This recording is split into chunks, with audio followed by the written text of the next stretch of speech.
Informação, bate-papo, legislação, conteúdo técnico e educativo. Falando sobre incêndios. Uma produção Instituto Sprinkler Brasil. Bem-vindo a todos. Essa é mais uma edição do Falando sobre Incêndio do Instituto Sprinkler Brasil. Dessa vez eu tenho um grande prazer de trazer um profissional da área de incêndio, que é o Philippe Decourt. Ele é sócio e diretor executivo da Scop, que hoje em dia é, acredite ou não, o único fabricante nacional de sprinklers. Além de único fabricante nacional, certamente o único fabricante latino-americano, e a gente estava conversando antes, talvez o único fabricante do Hemisfério Sul que produza sprinklers certificados. Felipe, boa tarde, é um prazer ter você aqui com a gente. A gente faz muito evento, webinar, conversa sobre a parte técnica de sprinkler. Mas tem uma parte de negócio de sprinklers que é muito importante também. Acho que muita gente que trabalha no setor não conhece. E você é a pessoa certa para falar, explicar para a gente um pouco como é que funciona o business de sprinkler no Brasil, como é que isso tem se desenvolvido e o que pode acontecer por aí. Se você puder comentar com a gente, como é que é a história do sprinkler aqui no Brasil, em termos do mercado? Você tem uma noção disso? A Scop é uma empresa que já está aí há muitos anos. Como é que foi desenvolvido isso? Bom, Marcelo, antes de tudo, obrigado pelo convite. É uma honra, um prazer realmente bater esse papo com você nesse programa do ISB. E eu acho que a gente vai poder contribuir bastante aí para o conhecimento, tanto de quem já está no mercado, mas não tem tempo para acompanhar esses movimentos, quanto para os mais jovens que estão chegando, né? Queria só fazer um adendo aí à apresentação. Me lembrei aqui, em setembro, né, a Scop completa 10 anos de certificação FM. Isso aí a gente vai estar em festa, né? Marcelo, sobre o mercado, eu queria antes fazer um afastamento e falar da economia. Porque o nosso mercado de sprinkler, ele acompanha diretamente a evolução da economia. O crescimento do PIB, o decréscimo, a retração, é um acompanhamento direto. Então, os números que eu tenho aqui, o pessoal saber melhor, é o seguinte: ele saiu em 2007. Aqui eu vou incluir números da Scop, eu vou dar números globais, porque se a gente for entrar em detalhes, a gente vai estender demais, né? Mas saímos em 2007 de um patamar de mais ou menos 500 mil sprinklers vendidos, né, e aplicados. Aí eu estou juntando importação, tudo, 500 mil bicos por ano. 2007, 2008, você não tinha a presença do sprinkler sem certificação ainda, tá? Você já tinha o sprinkler vindo da China com a certificação L, que eu estou colocando dentro do rol dos sprinklers certificados. A gente sai de 2007, quer dizer, os primeiros 10 anos do século XXI, e vai até 2013. Né? Tem que lembrar que na construção, mesmo que a economia fique ruim, como obras estão em andamento, essas obras tendem a terminar. Então, a gente tem uma percepção um pouco atrasada de uma crise econômica, que pode atingir alguns setores mais rapidamente. O nosso vai ter um delayzinho de um ano e meio. Então, em 2013, a gente bate mais ou menos 2.400.000 sprinklers de todo tipo. Em 2013, você já tinha um certo volume de sprinklers sem certificação. Ou seja, esse mercado cresceu em 6 anos, acompanhando essa evolução da economia, 5 vezes. Tá?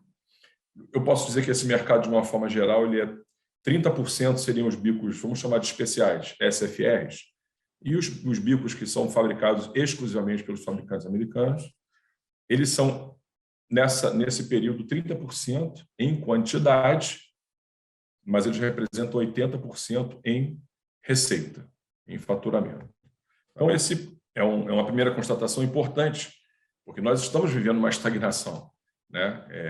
Então, a gente tem que prestar atenção nessa questão da economia, que a recuperação vem junto com a economia. Você falou que a gente pulou de 500 mil bicos, mais ou menos, para 2.400 sprinklers, numa determinada época. Hoje em dia, esse número, a sua estimativa é de quanto? A gente está consumindo quantos sprinklers por ano aqui no Brasil? Então, da mesma forma que a economia cresceu em 2000, na primeira década, e começou a cair na segunda década, principalmente a partir de 2013, né? Para quem acompanha a política, junho de 2013 é um marco histórico atualmente, né? E a partir dali a coisa começa a degringolar na política e na economia. No nosso sprinkler é a mesma coisa, começa a decair o volume de sprinkler e vai cair de 2013 a 2017. 17, 18 e 19 fica estabilizado. É uma queda de 40% a 50%. Então, eu estimo que nesses anos, e eu acho que se mantém, tá? Eu acho que até 2022 se mantém.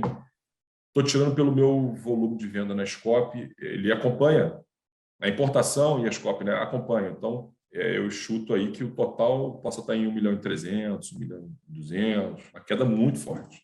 Uma outra questão interessante do mercado é que os sprinklers, que às vezes a gente chama de CCC, eu especificamente, na Scop, eu chamo de sprinkler tampão. Na verdade, eu não deveria nem chamar de sprinkler, que são esses sprinklers sem certificação.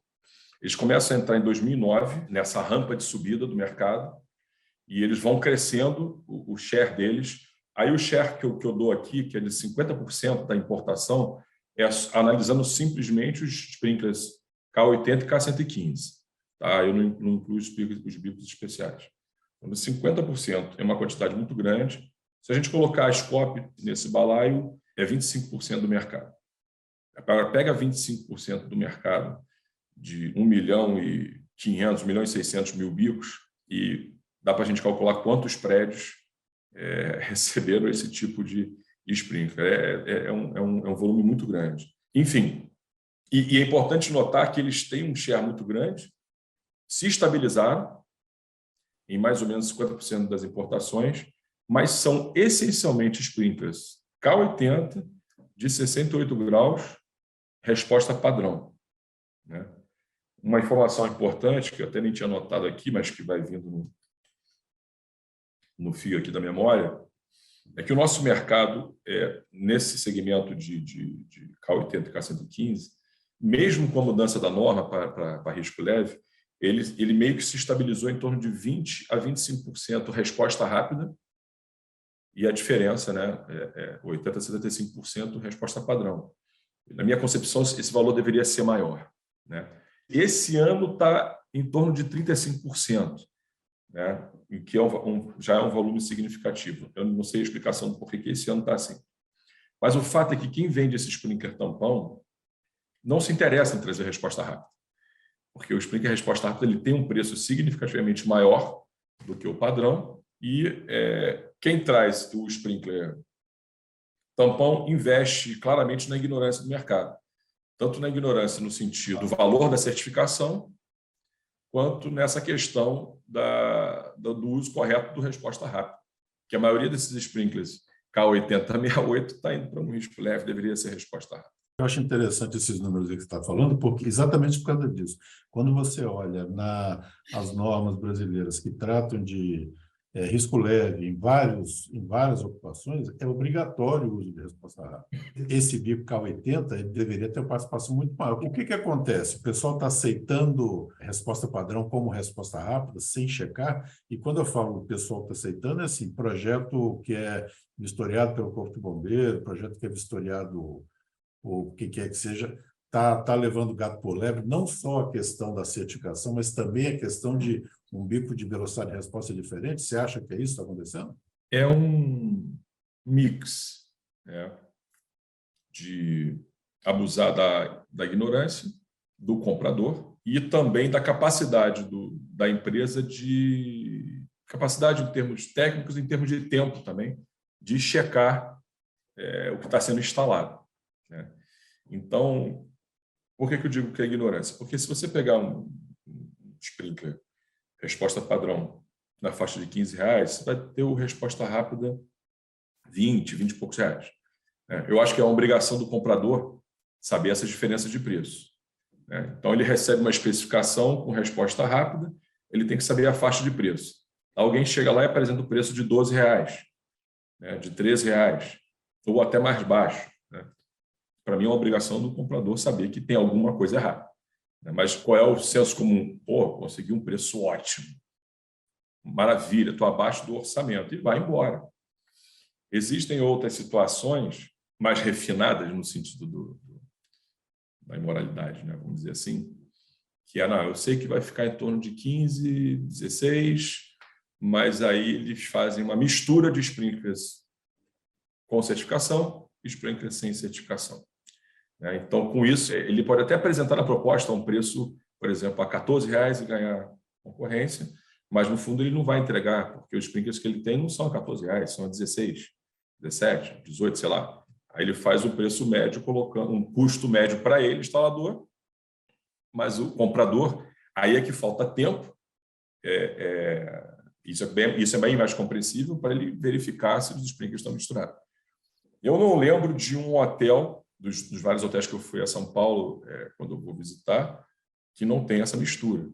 Você imagina que se isso é feito na capital de São Paulo, né? Imagina fora. Mas, Felipe, sabe o que eu acho interessante? Eu acho que a ideia de que o comprador tem que saber isso aí, eu acho que não deve nem considerar, porque o comprador não precisa. A gente, quando leva o carro para consertar, a gente não vai lá checar o serviço que está sendo feito debaixo do motor. A gente está confiando que o prestador de serviço está fazendo a coisa correta. Esse é o que está por trás da certificação, em geral, a ideia da certificação. Alguém que conhece está te dando um aval de que aquilo é bom. Né? Aqui no Brasil, eu acho que a única instância onde tem uma verificação assim, oficial é quando o Corpo de Bombeiro vai dar o VCB. Né? E aí o que você está me dizendo é que não está acontecendo essa verificação, e eu realmente não sei se seria a responsabilidade do bombeiro fazer essa verificação, e bico a bico para ver se tem metade certa e metade errada. Mas definitivamente é um negócio, para mim isso aí, para muita gente talvez seja muito comum, não seja notícia, para mim isso é super novidade. Não sabia que tinha essa questão de você misturar qualidade A com qualidade B e entregar tudo como se fosse o mesmo produto. Para você ver como é que é difícil essa opção de trabalhar com certificação, porque isso não é que simplesmente o preço que se paga para a certificadora faça diferença. Claro, é um custo a mais, mas você ter os controles dentro da empresa custam mais caro, né? E a gente tem que tem que disputar com esse tipo de tratamento. Essa questão da certificação, a Scop há muito tempo ela faz questão disso, tem trabalhado com isso. Por que vocês buscam isso aí? A confiabilidade, e aí eu posso depois mostrar por contas de uma outra situação, seria 99,58%. O que significa isso? Traduzindo de forma mais simples. Em cada 240 sprinklers, você tem direito a um falhar. Isso para as pessoas entenderem o que significa esse percentual. Por que acontece? Se um sprinkler falha num foco de incêndio, o segundo não pode falhar de jeito nenhum, porque o terceiro talvez não tenha mais chance. Isso se o segundo tiver chance. Se eu tenho uma instalação com 500 sprinklers, 700, 800, 1.000, 2.000, você não sabe onde é que é o foco de incêndio, o primeiro tem que funcionar, mas o primeiro é um dos 2.000 sprinklers, é um dos 1.000, é um dos 500. Então, por isso que o nível de confiabilidade tem que ser esse. Enfim, como é que a gente consegue esse nível de confiabilidade? É por certificação. Hoje, 2022, o que está acontecendo muito não tem sprinkler, pelo menos alguns tipos de sprinkler para fornecer no mercado. Os fabricantes estrangeiros não conseguem mandar para o Brasil. Nos Estados Unidos, você vai comprar, você tem dificuldade para conseguir. O que está acontecendo? E como é que isso está afetando o nosso mercado aqui? Isso tem uma relação aí com a pandemia. Provavelmente essa guerra da Rússia deu com todo mundo achando que a coisa ia acalmar, daqui a 6 meses está tudo no lugar, vem essa guerra e segura. Um problema de fornecimento da cadeia industrial, com certeza. Os bicos que estão faltando são os bicos que vêm dos Estados Unidos, essencialmente, né? Então, algum problema eles estão tendo de fornecimento de componente ou de matéria-prima. Estou falando como quem conhece processo industrial. Nós aqui no Brasil, eu sei que eles também lá sofreram com isso.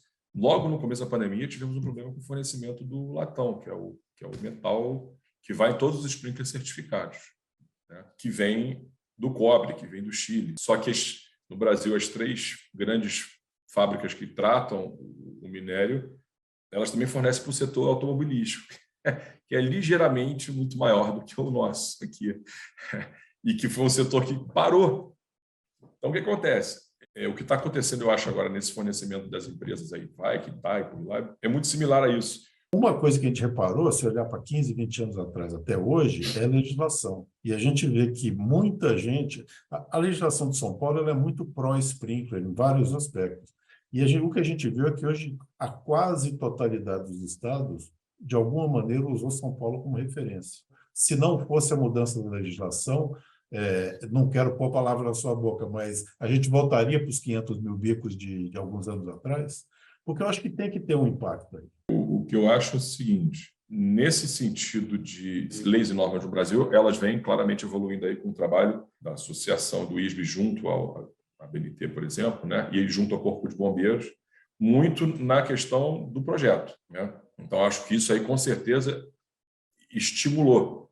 No caso dos sprinklers e dos produtos, né, a legislação não andou. Eu não sei exatamente, nós temos, né, muitas discussões de qual seria a melhor forma, porque alguns outros setores fizeram uma obrigatoriedade aí de certificação ou de marca, não sei se de metro, não sei, que não deu certo. Mas a falta de um parâmetro de qualidade para produto me dá a certeza absoluta que se a gente for para 2,5 milhões, 5 milhões, 10 milhões, os 25%, 30% desses sprinklers tampão vão continuar entrando tranquilamente, né? Porque o argumento dessa turma é que não é ilegal, e não é.